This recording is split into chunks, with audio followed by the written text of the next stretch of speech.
Well, hello and welcome to another episode of More Perfect Marketing. It's David Baer here, and today we're going to be talking about three words that you've likely encountered if you have a business where you are what's being sold, right? Your personality, your personal brand, relationships. And these words, say them with me, are know, like, and trust, of course. And I remember hearing these so many freaking times, especially when I go to networking events and some brilliant presenter who's teaching us all about how to network or how to be great marketers or how to position ourselves effectively as businesses and business owners. They will always utter these words. And yet, these are such empty words if you don't know exactly what to do with them or how to apply them. So thankfully, I have somebody who's joining me on this episode to help walk through what these words really mean, what you need to do to apply them in real situations in your business, and ultimately what you get out of all of that effort in building upon the relationship and growing your business by actually extracting revenue from the know, like, and trust activities. My guest today is Roberta Ravella, who is joining me from diagonally across the country in the Southeast. Roberta, welcome. Thank you for having me. It's great to be here. So before we dive into this conversation deeper, I wonder if you wouldn't mind recounting the story of how you and I first met. Oh, we were in a podcasting networking mixer thingy that I was invited to by a friend that I met on a different podcast networking thingy. And he actually did my website. So then I've been referred to other networking things from that. And I've met some really good people from that podcasting network. So Mixer you thing. and I were placed into a breakout room in one of these Zoom networking calls, right? Yes. And I think it was just the two of us. There might have been a third person there, I but can't remember. It's but bad. here's what I remember, and it pertains directly to the conversation that we're having today. I said something and you said something that immediately, at least from my perspective, and maybe not from yours, we'll find out in a moment, built all three of those elements. The know, right? I got to learn a few things about you. In fact, we talked a little bit right before we hit record about some things that you may or may not realize we have in common. We were talking about wine and travel. Hmm. Right? The like, well, there's something to like about the fact that you share interests and passions with other people.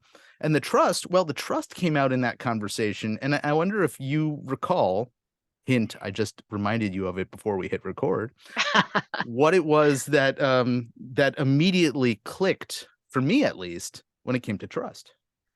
The word strategy, because often when you hear people talk about marketing, they're only talking about techniques and they are not talking about strategy.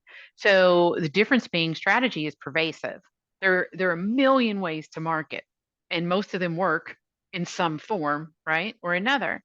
But when you hear someone only talking about, oh, I'm a TikTok person, or I'm an Instagram person, or you should be doing video, or I will help you write copy, these are techniques.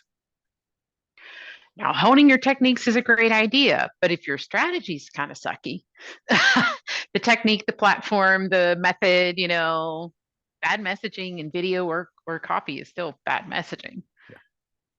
So the strategy connection, I think, is what clicked. Oh, totally. And I believe that the way that it actually worked out was you said something about strategy, and I almost called you on it, and then you demonstrated that you actually meant strategy and not tactics, which so many people confuse the words. And for any regular listeners of this show, they know that I rant on this subject a lot because of what you just said, the importance of actually using the right tactics or techniques to get the outcome you're looking for requires that you're actually thinking about those activities strategically, that you have a plan in place. How do you get from point A to point B or C or D, wherever you want to go? Yes. All right, let's dive into the know, like, and trust stuff. And perhaps you can start by painting a picture of your background, the types of folks you work with, and why this is so incredibly important in that particular industry. Okay. So I was in mortgage sales for 20 years as a mortgage loan originator. I will date myself here, but I originated my first loan in 1999. So as you can imagine, the way that we went out and got business in 1999 was way different even just a few years later.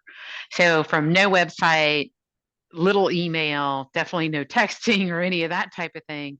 We went from needing a website, having a lot of access to email.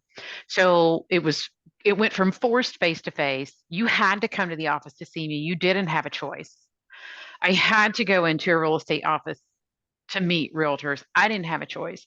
It went to the internet exploding in the space. So, as you know, if you just have a lot of generic, everybody's the same, which is kind of how we marketed face to face.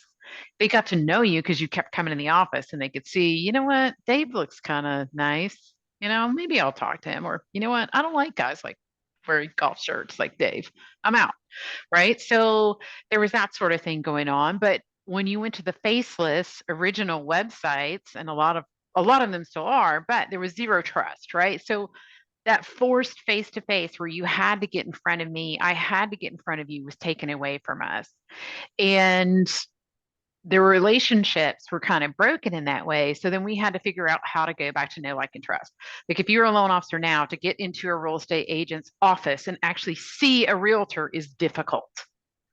You have to have an in somehow. And so we're bifurcated between in real life and digital. Most marketing that you see in my space, which is real estate agents, is who I primarily help, and mortgage people secondarily. Most of it is still very generic and it generates zero trust.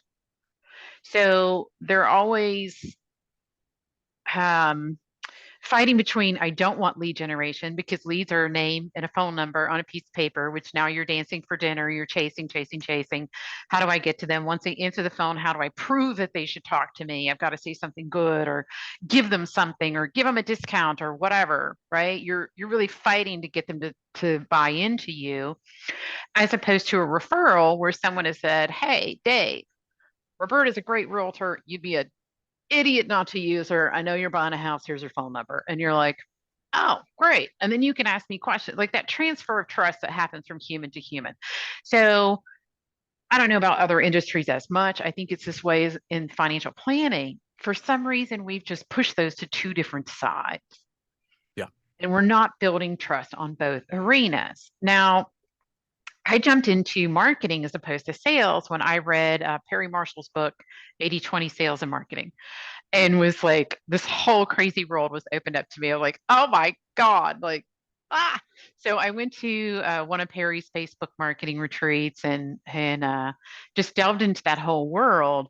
And then you start hearing from a lot of other people the know, like, and trust. How do you get them to know, like, and trust you? Blah, blah, blah.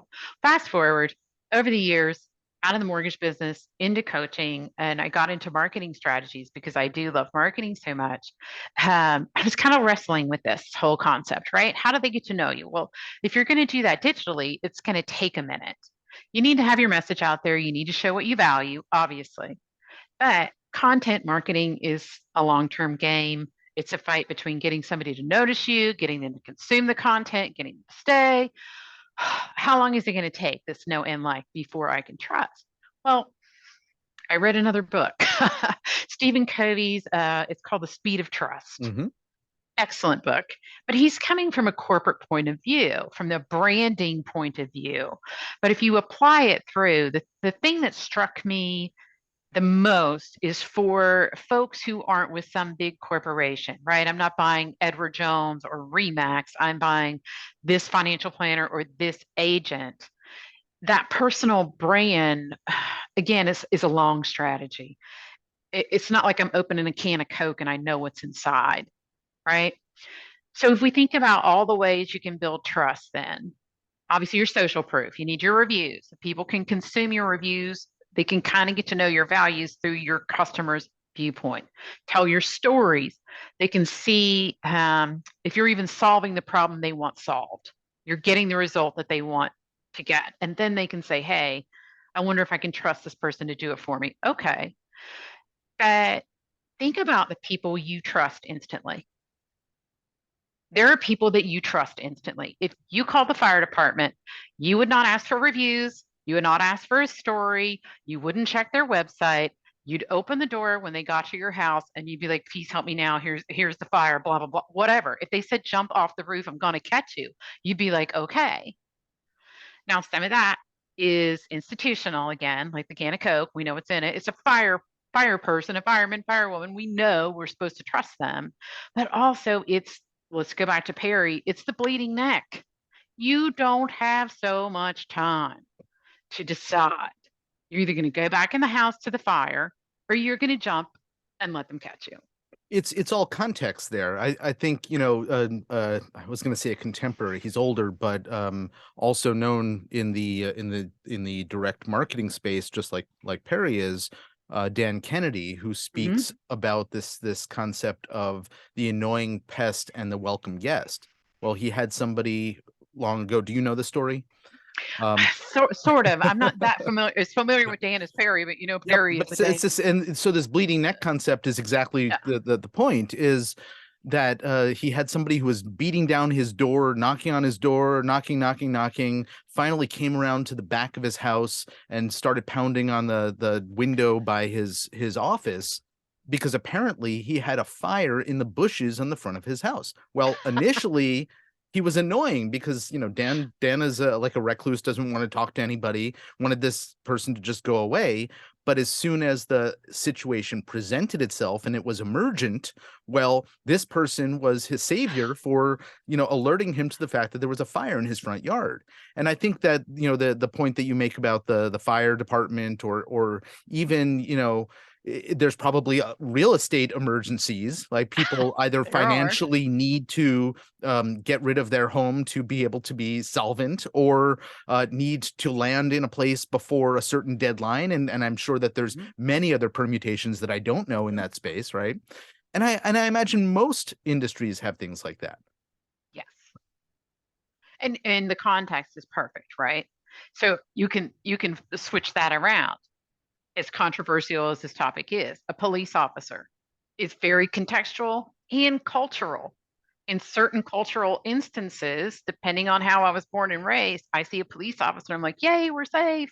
How's it going, Mr. Officer? And in others, it's like, oh no, what, right?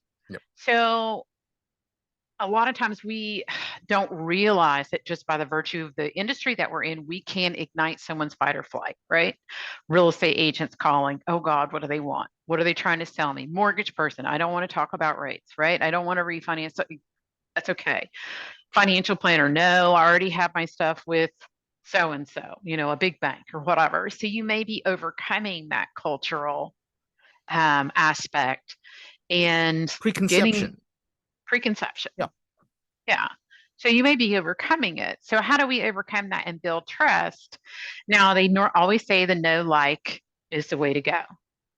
Get in front of them, be consistent. Of course, you need to because it takes a long time to get the message through. Um, but I will say some other things to that. And let's go back to Dan Kennedy, direct marketing, and this type of thing. You need somebody with a bleeding neck if you can find them. Always knowing that a bleeding neck is in the eye of the beholder. I have this a lot with my clients. They're like, oh, I don't want to solve problems. I don't want to do credit repair. I don't want to do down payment assistance. I don't want to, slave over these deals. Everybody's problem is their problem and it's a problem to them. Right. So the person who goes to, the person with $10 million who's looking for a financial planner or looking for a real estate agent thinks their problem is just as bad as the person with $10 who's got to move.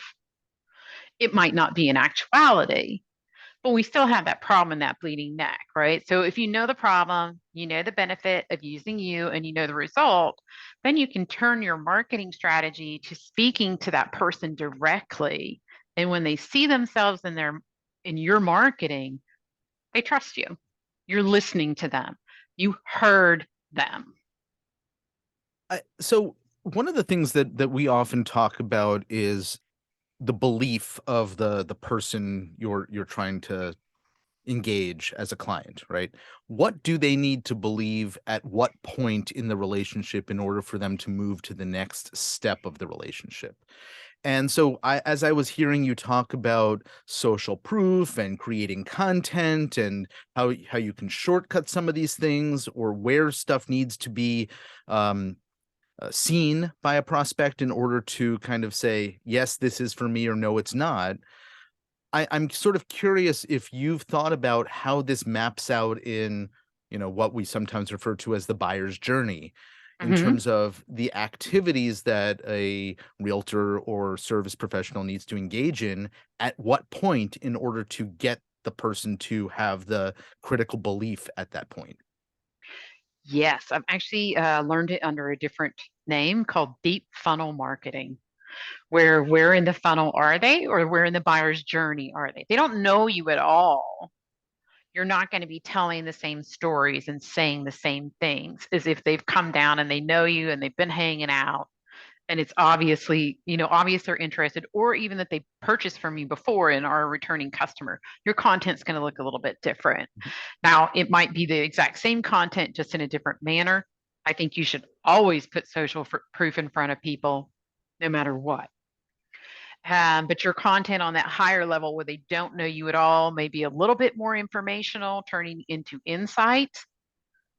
Whereas down at the bottom of that funnel where they're getting ready to buy or they've been bouncing around in your marketing for a while, it's going to be way more personal stories and personal to them.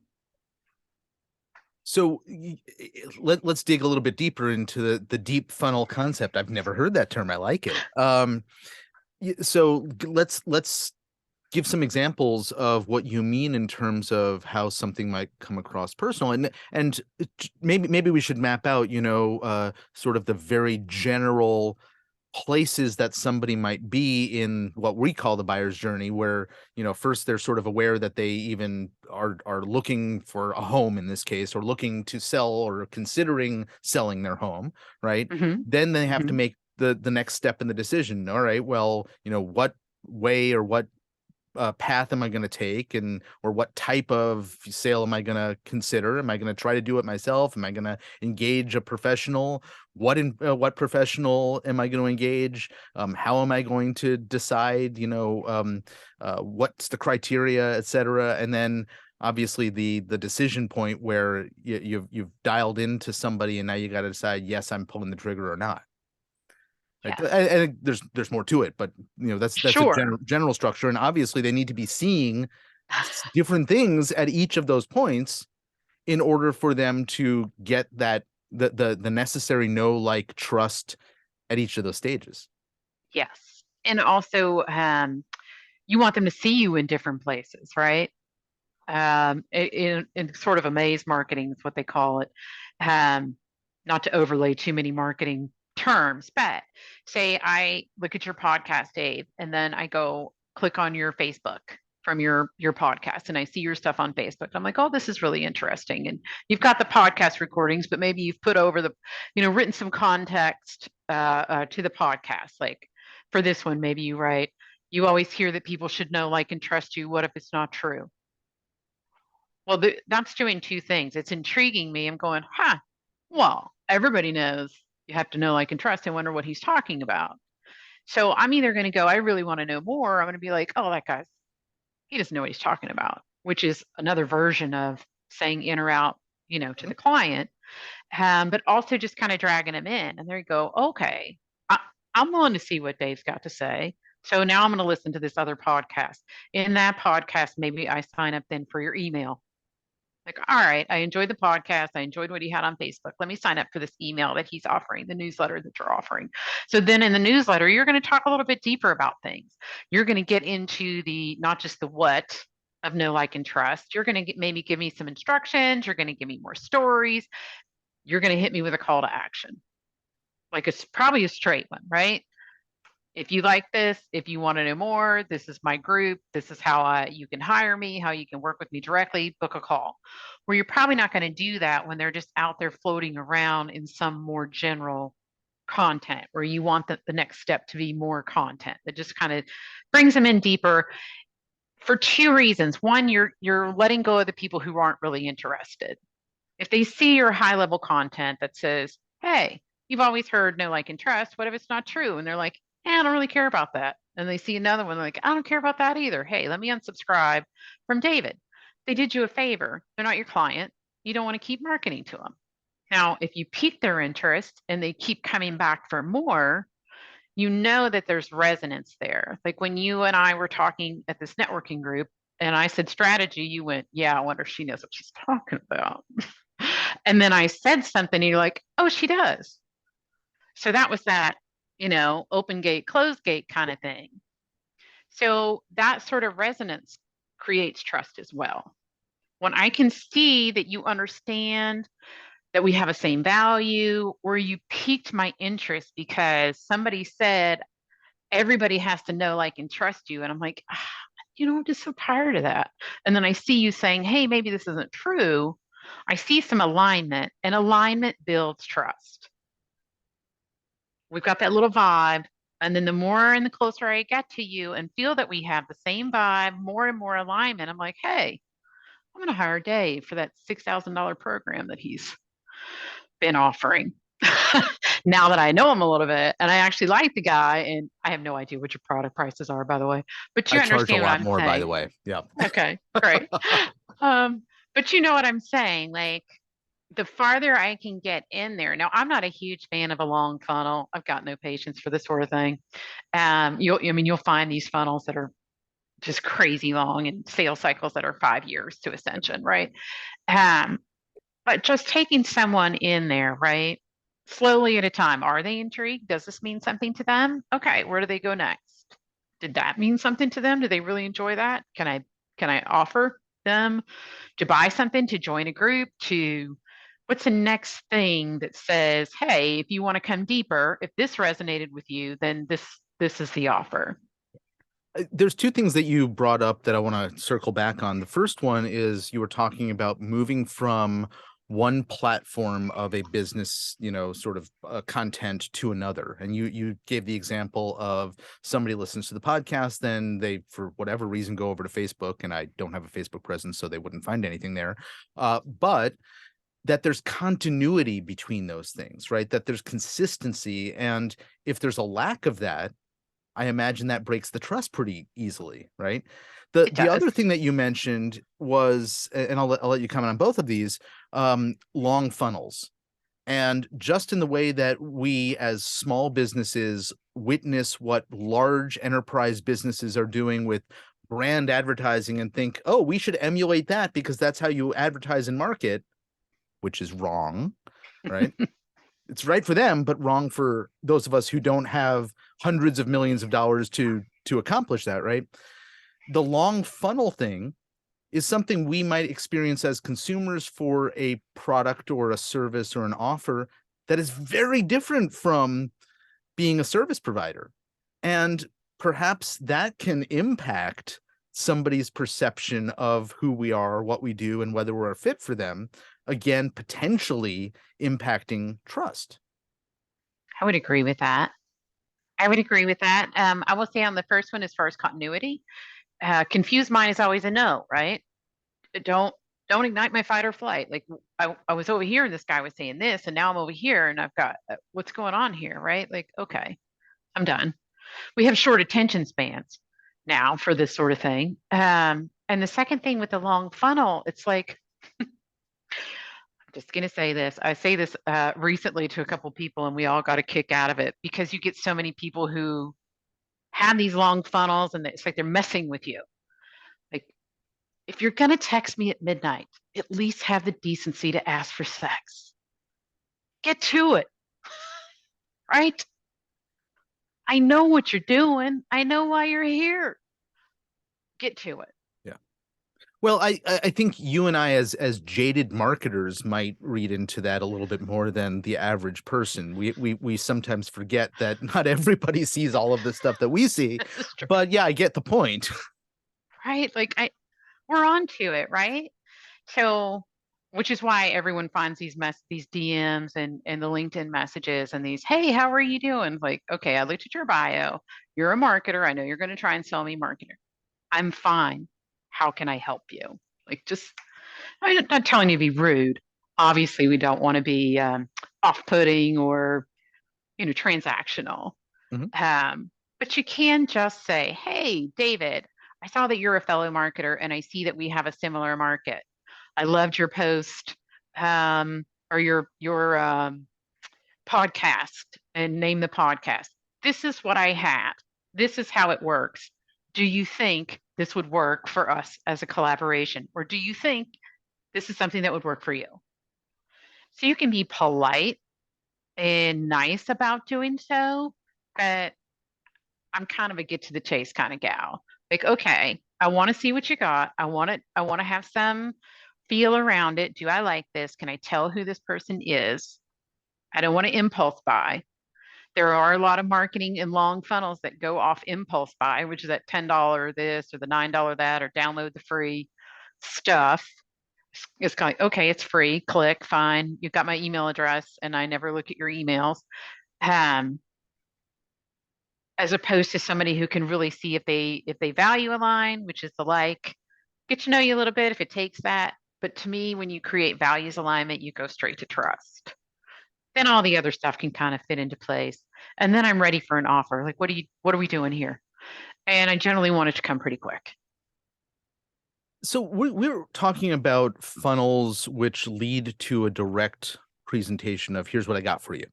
Hmm. And I wonder what your take is on something that I've seen both realtors, mortgage, financial advisors, other sort of general service professionals do, which is position themselves as a resource in their community, right? So maybe it's a realtor who has a newsletter and they talk about the latest restaurant that's opened up and the, which is the best dog park and all of that, and remind people this is what I do for a living. If you ever need me, I'm here, right? And so they're building the like and the trust and the know, but they're not necessarily overtly selling, and they're letting people graduate to sort of raise their hand and self-identify.